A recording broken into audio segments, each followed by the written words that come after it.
Hey guys, welcome to a brand new episode of the Service Without Excuses podcast. Glad to be with you here on a Saturday morning, mid-morning, early afternoon, whatever you want to call it, in a cold and frigid New Jersey. Not sure what the temperature is, but it's pretty chilly out there this morning, and we're looking at some more ice. It's like an old-fashioned season you don't usually get, but this year it's been rather unique here in New Jersey. We've had a fair amount of snow and a fair amount of cold weather, therefore melting and turning into ice or ice storms. So it's pretty pretty rare for here from what I hear and what I've seen, but it's just par for the course. It is what it is. So something I want to bring to you today, and I wrote an article about this quite some time ago, and it's actually in my first book that I talk about called Service Without Excuses. If you haven't gotten a copy of it, feel free to message me. I can always get one over to you. And I think there's a lot of great information that can help a young entrepreneur do something like that. But the point of the discussion is a person in business versus a business person. You're probably saying, Rob, what the hell is the difference? What does it mean when it comes to the differences between the two? And what do you mean? What is it that makes one unique over the other? And there's a lot that actually makes it. So let's go back. I'm going to tell you a little story. I always love stories. You're always going to hear some stories. When I started in my career, I was an employee. In fact, I was a technical trainer. So I know a lot of people listen to this are into technical aspects of things and into the technical side of the business and the training side and the certification side. And it's all very, very important. It's all very, very relative. But what it encompassed was doing of the job, being there to train other people to do the job that you're understanding very well, willing. So, that's a big part of how it works. So what I would do is go around to different facilities, different franchises originally, and I would help train and mentor the technicians that were there, maybe some of the staff, possibly even some of the management on procedures and policies and technical aspects of the job. It was pretty cool. It was a pretty fun actual job. But it had its pluses, it had its negatives. The pluses were got to train and mentor people and got to make a difference and really help and see different companies rise and thrive. The negatives were there's a lot of travel, you're not around your family very much, you're working a boatload of hours, but you're a boatload of hours that are not necessarily near to home. So that job I decided to at some point, very well taken care of, was a great job, great opportunity. I moved on to a job where I was going to be on a truck, and I was actually going to make a difference when it came to that side of it itself. Was going to be the one that actually went out and worked on the truck with other people still in the training aspect, but I was going to be out there in the field just like anybody else, in a little bit of a senior role, but I was still going to be out there. So, went out there, did the job, learned technical aspects, learned the prospect of information and upselling and things of that nature, which are very, very important to a business, very important to the growth, is making sure you try to upsell your business ethically and honestly. They got to be giving them something that tangibly benefits them. And if you're not, then you're not really selling them anything that's of any worth. And that's a different story altogether. So went out and did those types of things and trained different people and talked to different people and really got into their heads and they taught me some things too as well. It was a good relationship. I did that for a while until I moved up the ranks like anything else and end up being a senior and lead technician and then a general manager. Went from one right to the next. Believe it or not, the lead technician was a harder job than the general manager because the lead tech encompassed not only being able to run the operation in the office, but also being the technical advisor to the techs out there in the field, right down to working on a truck sometimes. That's what it meant. So it definitely had its responsibilities. It definitely had its pluses and like anything, it's negatives from that standpoint. So it's pretty cool. Did it, loved it, and ran a company until I decided to open my business in 2005. Long story forward, in 2005, opening my doors, I still thought of the business like any other business, how to run a company for somebody else, how to grow it profitably and efficiently, how to manage and direct and motivate employees, how to teach and train, mentor, all those things that are very, very important. However, I never ever started a business from scratch. So the advantage was I had all this great training. The disadvantage was I didn't know how to start a business. So of course I went out and spent money like crazy, figuring I'm just like the large company or the franchise. And I'm out there and I'm, getting into people's opportunities and their different situations and saying, how great I am, use me, use me, use me. And that's like every bit person that's excited to go into their own business. That's what you do. Problem is you don't learn the basics. You have to go back to, as the famous saying goes, you got to be brilliant on the basics. Vince Lombardi said it. We're not worried about being the best. We're going to be brilliant on the basics.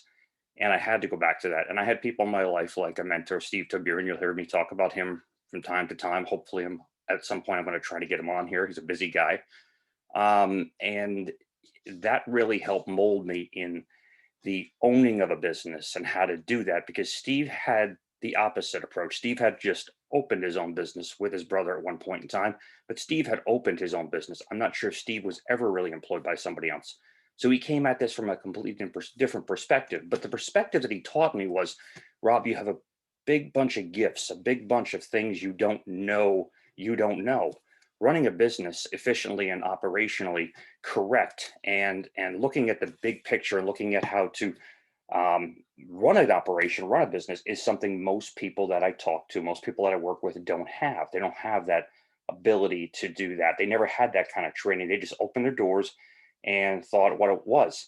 And a lot of these guys are people that just came out and they decided one day, you know what, I want to open my own place. I want to have my own financial freedom. I want to stake my own mark in the world. I want to build something for myself. But they don't have any idea on how to run it once they're past just them.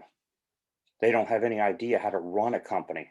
They don't understand what a P&L is. They don't understand what a balance sheet is. They don't understand financial statements. They don't understand taxes. They don't understand human resources. They don't understand all these things you already know because you did them. And I thought to myself, wow, that's pretty profound. That's not something I thought everybody that came into this business generally came in from the same door I came in. They worked for somebody else, like you do in a lot of trades. You have to work your way up and then start your own thing one day. And it got me thinking, and I ended up writing an article. And the article was called "A Business Person Versus a Person in Business." And it was basically an original spin on the whole one against the other boxing match, like you would have in there. Which one will prevail? Well, there's tremendous benefits to both.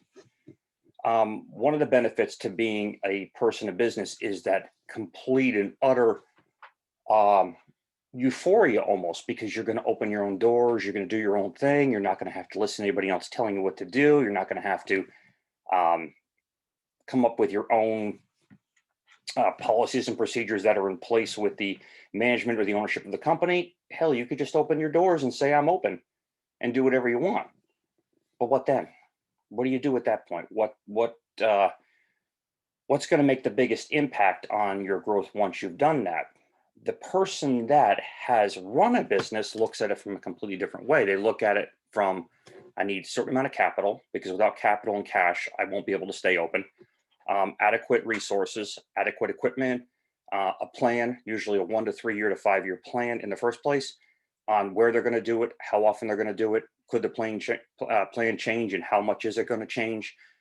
Where's my marketing dollar going to go? How am I going to track my marketing dollars? How am I going to track my customers from the get-go? Keep in mind, the company I work for had a CRM program. This is in the 90s and early 2000s. You couldn't even get one unless you had huge war chests. It was really fixed on franchises and larger corporations. So they didn't have any idea. In fact, in 2005, when I first opened my door, I was glad to find out that somebody, I think it was Principal Focus, had put one out, or Service Monster at the time, was putting one out around 2005, 2006. But it was unheard of. You didn't have those tools. Those are tools I didn't even know how to operate without, because how do you run a business without a brain, a CRM program? And we're going to get into more of what CRM programs are. That's a whole different podcast. I'm actually going to have some guests on and have them talk about their programs and what they do. But again, from an ownership standpoint, business person, you look at things from a completely different sphere. You look at everything like it's a pizza pie. Probably thinking, what's he talking about? A pizza pie? The pizza pie is in two sections, and every section has a part of the entire pie. So this much goes to operations, this much goes to marketing, this much goes to selling, this much goes to inventory, this much goes to capital assets. All the things a person in business never even thought about. They just thought about, I'm going to buy a truck mount if you're a carpet cleaner. I'm going to be a pest control guy. I already got my license under somebody else. I'm going to be an electrician. I got my electrician, and maybe I'm a journeyman at this point, but I've never advertised one lick or gotten one customer other than my family members and friends. So what do? That's the difference between the two. You do need to be a little bit of a hybrid personally of both. And I'm saying this with all due respect to both sides. You got to have the ingenuity and the drive and the passion of the person in business that's just starting out, is excited. They got their family excited. They got their friends excited. They're about to make the big launch. They're about to get out of the corporate world. They're about to get away from working for another company to do their own thing. And again, lay their own stake in the ground. But they never think about the other side until it's too late, quite often. And then they're stuck 10 miles behind. Now, you can always hire for that. You can always hire somebody with an experience, but at that point, when you're starting to grow, you can't usually afford that person. Now, I see there's companies today that for $100, they will do your entire human resources. And that's amazing. I mean, technology has come a long way. Human resources person would cost you $50,000, $60,000 a year anywhere in the country or more, usually six figures here. But now for $99 a month, they can handle your human resources, and you can outsource that to them. And they're in compliance with your state. They're in compliance with everything in your area. So, technology has definitely leveled the playing field. But if you didn't know that ahead of time, you might think, I'll just pay this guy cash. Not dreaming that the worst thing can happen is not that you're paying them cash. You're not paying workman's compensation. But if they get hurt on a job, what are you going to do then? You have nothing to protect you or them. Those are little tiny things you don't think about when you're a person in business, but the business person has to make sure they have adequate liability insurance, that they're covered for everything they're doing, that there's an umbrella on top of it. When you're a person in business, you're just thinking about, where am I going to get my first dollar to pay for anything? Usually and typically they're undercapitalized and they don't have the adequate investment in order to make their business grow. That's really crucial. So again, I really feel you need to have a little bit of both in your business life. I think you need that spark, an entrepreneur, to get out there and do it. Here's an example. Podcasting. I started this about a year ago, a little over a year ago. No, about a year ago, I guess. And I really liked it. I really enjoyed it. But I got so busy doing something else, I let it lapse. Well, I didn't plan it correctly. So I didn't put enough time into this to develop a real passion for it, develop a real liking and understanding, and the difference that can be made, and the difference that I'm hearing from different people every single day on these podcasts. Being able to make that difference is everything to me now. I plan my podcasts. I put them over here on my iPad. Everything I do is planned. In fact, last night I was up at 1 o'clock in the morning writing another chapter in the book, because at 1 o'clock in the morning I was inspired. The business person doesn't go, well, I'll just wait until tomorrow. I'll remember everything that's in my head tonight, because you're not. There's no way. That's the planning aspects of it. Where the person in business many times will just say, well, I don't want to wake my wife up. I need to get sleep. I got to go out tomorrow. I got to work, whatever that happens to be. The business person isn't thinking about things like that. They're thinking about what they can do to put the most information down on paper or on ink or however you're writing your book. They're thinking about how they can plan for the next day in advance, to be extremely proactive versus being very reactive. Now, there's a distinguishable difference there between the two. And I'm not going to go into this too much between the two, but people that are a person in business typically are very, very reactive. They wait till it hits the fan before they go, oh man, why didn't I think about this ahead of time? Why didn't I plan? Why didn't I get up an hour earlier to write these things down? Why didn't I get up an hour earlier to get in my office to get things done? Now I waited. The business person goes, I can't not do this at 1 o'clock in the morning. If it's an idea I can do to implement the next day in my company, in my operation, in my life, I'm going to do it. So really, you want, again, and it sounds redundant, a little bit of both. You want that spark, drive, and motivation of the person in business, but you want to marry that and grow into the business person that looks at everything from A to Z. Just like I do right now with this podcasting, I love just about more than anything other than my family. It's just I have a true passion for it. I understand it. I built the studio. I built everything here. You can see a little bit over here. You'll see the green screen. It's another section of the studio right now. I just added on to make it easier for other things. I got a brand new boom arm here for a reason. It's more efficient. It's easier for me to talk and look into the camera. With the other one, I'd have to go and remaneuver myself. Now it's right there. It's very simple for me to talk directly to the camera, directly to whoever's watching or listening to this. Marry both of a person of business and the passion and motivation you're going to have with the business person that understands and looks at the business from the top down, logistically, operationally. You need help with something like that? Please feel free to put a message on here. If you're watching on YouTube, please subscribe. If you're not listening to me on iTunes, which is probably what most people listen to, make sure you subscribe. You'll get new information details, but you're welcome to send a message. You're welcome to contact me at rob@robinmalign.com. I invite it. You do not need to be a client of ours to put those questions out there. And I'll be glad to, when I get a chance, to answer them and help you any way I possibly can. But again, evolve both. Turn into the business person with the passion of the person in business. You have a compromise of both of them together, you'll succeed. I promise. There's no way you can't, because you've planned everything that you can control. All right, guys, enjoy the rest of your Saturday. Wow, it's almost 17, 18 minutes into this thing. I just planned to talk for 5 or 10 minutes. Long-winded, I guess. Anyway, please be safe out there. Please take precautions and take care of your family. And remember to think about things from the top down, not the bottom up. Make sure you learn to be more proactive in your approach, or the business person marrying with a person that's in business. You don't want to struggle to be the opposite way. It's definitely easier to drop something downhill to make a bigger impact than to push something uphill. All right, enjoy the rest of your day, guys. Thank you again for listening to a brand new episode of the Service Without Excuses podcast. We are streaming live on Facebook. If you're watching this, great, awesome. I don't get to see anything because I'm really concentrated on the camera recording the podcast, but I hope you enjoy the rest of your day, and we will see you real soon. I do have some new guests coming up this week. On Wednesday, I have a gentleman named Chris Bolger, and I talked to him a little bit about that. Chris is a mindset expert times 1,000. And Chris comes from, because he has a PhD as well. It doesn't mean anything if you don't know how to implement things into the mindset of an entrepreneur. We're speaking about the person of business and the business person. He's going to focus on getting you more toward the business person, because mentally you're more prepared for it. Mentally you're more prepared to do what you need to do. You're ready for the drive and motivation of your business. You are out of the blind trap that you don't know, that you most likely don't know. So that's going to be a big one coming up on Wednesday night. Chris is going to dispel a lot of myths about, things you probably hear every day that quote unquote work to train your brain. He's going to get into the real neuroscience of it.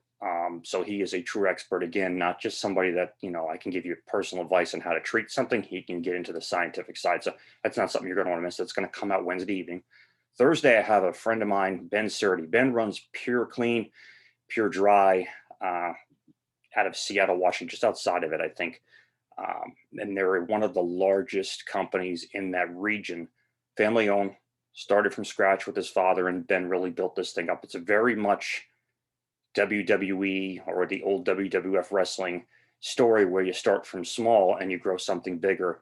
Company I used to work for, Stanley Steamer, did the same thing. Jack Bates started the company back in 1947, and he built up something pretty nice. Wes Bates took over and took it nationwide to be the biggest franchisor of carpet cleaning services in the country.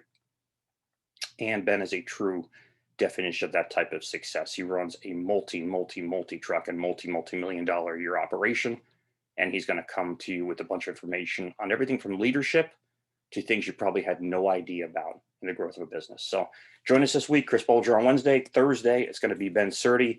I've got a bunch of guests coming up too as well. I'm very excited. I have people from the landscaping sector coming up. I even have somebody coming up that is coming out with a brand new makeup line. And you probably think, Rob, what does a makeup line have to do with services? Well, we go back to it. As I always say, you're a product. You're not a service. A service is what you do. A product is who you are. They don't buy your service. They don't buy a commodity. They buy you. So makeup is a big, big commodity generally asserted, but there's forms of makeup out there that get top dollar. And we're going to discuss what the difference is between the makeup and how it holds up and the safety factors and what you're buying, and what you're not buying, more importantly. So different things are going to come up into this. They're not always just service business professionals. They could be people selling products because it's all relative to what we do. Guys, enjoy the rest of your day again. And thank you for listening to Service Without Excuses podcast.